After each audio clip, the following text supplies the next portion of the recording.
Good to be with you today. We're glad you're watching.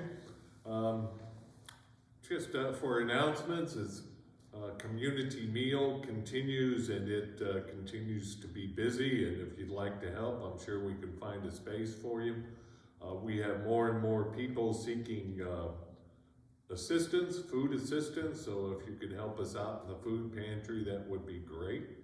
A lot of people struggling right now, and we're kind of called to do what we can to ease the struggling. This Sunday we continue in the travel narrative. Actually, we come towards the end of the travel narrative. Jesus has found himself in Jerusalem.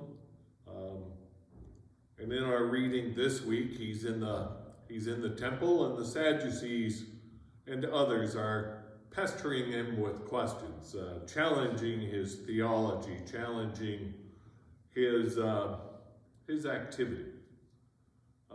This week, the Sadducees ask him a rather absurd question.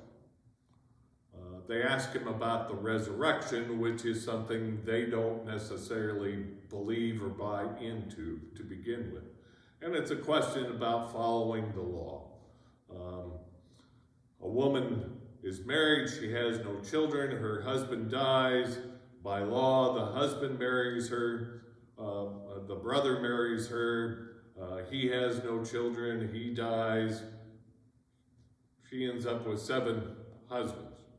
Whose husband will she belong to in the resurrection? It's really quite an absurd question. But also reminds me that we all have questions about the resurrection. We all have questions about eternal life. We wonder what it's going to be like, and if it's there. Jesus does answer their question with grace and seriousness, but he only has 2 assertions in his answer. The first assertion is that indeed there is a resurrection. And then the second assertion is it's not just a continuation of this life. Other than that, he doesn't say much. He doesn't say what it's like. He doesn't answer the question who she's going to be married to. He just says the resurrected life is not just a continuation of this life. But he does say this as a way of proof to a resurrection. That Jesus is a God of the living and not the dead. That God is the God of Abraham, Moses, Isaac, Jacob, all of the prophets, is the God of, not was, but he is.